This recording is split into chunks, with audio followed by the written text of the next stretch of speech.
Hey everyone, today we're going to be talking about factor 3 of the 12 factor agents methodology. It's called Own Your Context Window. If you don't know us already, I'm Dan, AI engineer, and this is Yeah, Dave Odell. yeah, I'm a DevOps engineer. And we've been working in the software industry for over 20 years, and we've been focused on AI for just over a year now. All right, let's go ahead and jump right in. I'm going to start by going over factor 3, own your own context window. So we'll briefly go through this document that's on the 12 factor agents repo. And the high level overview or the high level principle that it's talking about here is you want to have full control over your prompt format, what goes in the prompt, because format actually matters. So it's a bit of a continuation from factor 2, which is own your own prompts. So it's the additional context like RAG that you want to add.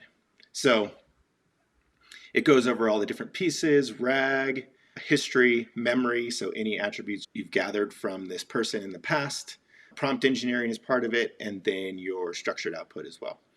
I'm just going to scan through this. So the standard prompting format is just to pass the system message, the user and assistant messages, tool calls as well.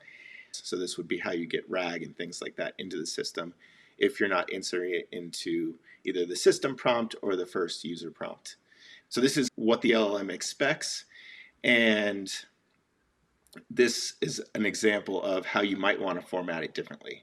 And what we did for this video is we actually tested 6 different scenarios with multiple different formats to determine which format's the best, or more or less prove that the format matters. One underlying theme of this documentation is that it doesn't try to declare which format is the best, but the format changes the results. So that's what our experiment also shows. But we actually did an experiment where this stays high level and it's just kind of theoretical. So anyways, it goes through a bunch of different formats. It also talks a little bit about prompt density, which is represented here. You can see the spaces and things like that. Although I don't know if like the spaces are actually going to be included when you're passing the JSON in, but at a high level, it kind of makes sense. You have additional characters that maybe aren't necessary. All right.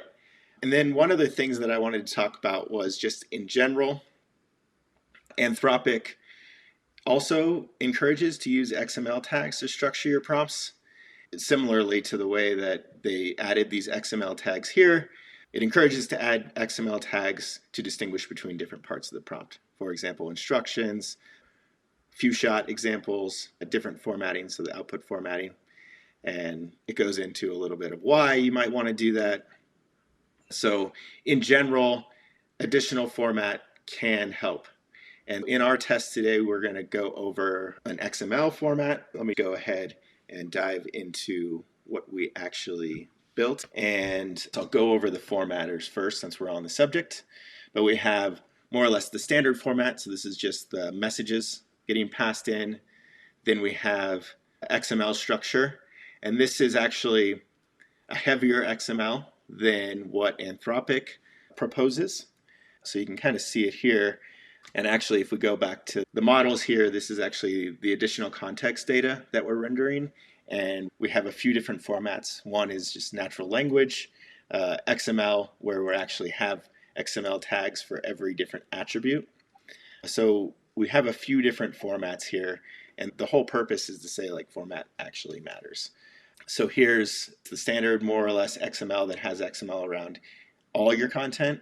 Then this is more or less the Anthropic version where it's just XML to basically section off different parts of the prompt. So it's a little lighter version of XML. And then we have a compressed version just to show another version, but this actually strips out some content to really minimize token usage. So it even cuts off some messages and some of the context. So you can probably guess that one's not going to perform quite as well. And then the last one we have is Markdown. So we wanted to see how Markdown performs. Since if you've noticed, LLMs love to respond in Markdown when it's rendered properly. It's very human readable. and easy for the LLM to output. So we wanted to see how Markdown performed in their prompts as well. So those are the different prompts that we have. Then we also have the additional context that we're putting into the prompt. So work history item. This is some recent work that the user has done. So it could be pulling tasks from Jira, or it could be looking at Git history, things like that. And there's some user profile stuff, which is what's their role, what's their team, their preferences. So a bunch of different contexts that we wanted to throw in there. And part of what we asked for is for the LLM to respond based on that context. A scenario is the entire context that we're passing in. So this is the scenario name, which is just for reference purpose. We're not actually sending that to the LLM. These are the standard messages.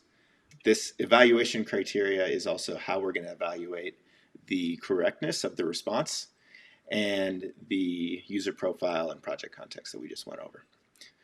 And that's about it for the model. Let's now go into the actual test.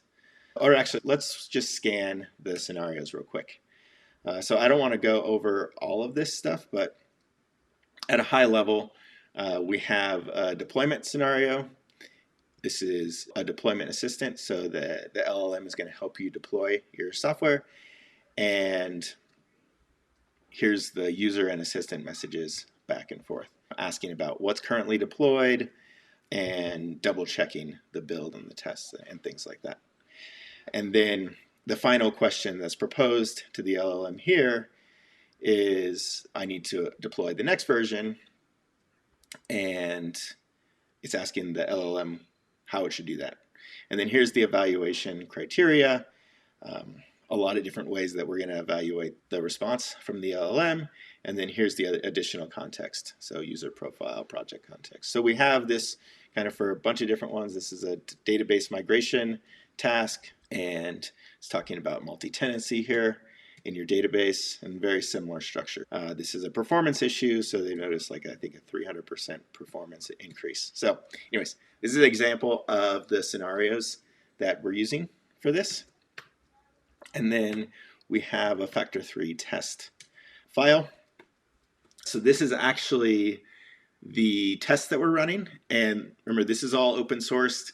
So you can go ahead and test with different formats, different scenarios, and test it out and see what works best for you. In this case, we actually test with multiple models here. So we're testing with OpenAI, Anthropic, Gemini. And one of the things that I was curious about is how much does this matter with all of the recent improvements? So I think about 6 months ago, I saw a similar YouTube video. It was like, oh, XML is the clear winner. Now, the models have improved quite a bit. They have these large context windows.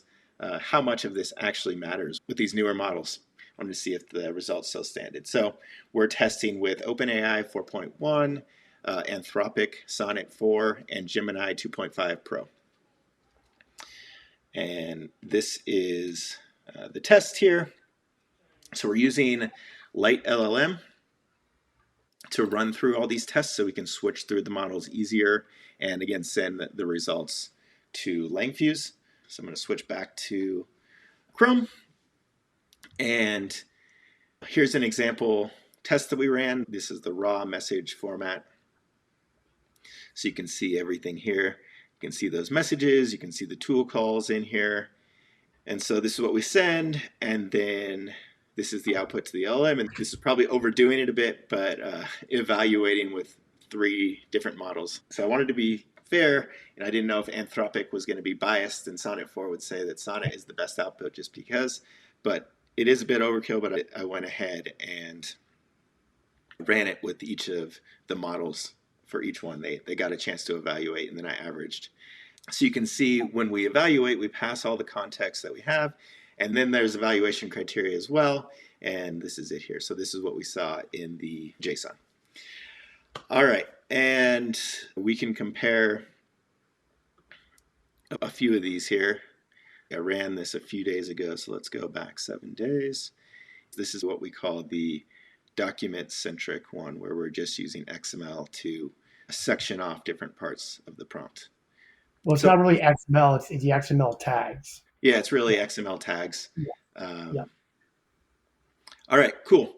So that's just an example. Let me go back to my terminal and highlight the actual trace. So here we're getting into the test, and here's the method that we call. So with a LangFuse, we add this Python decorator. We observe it with the factor3 name.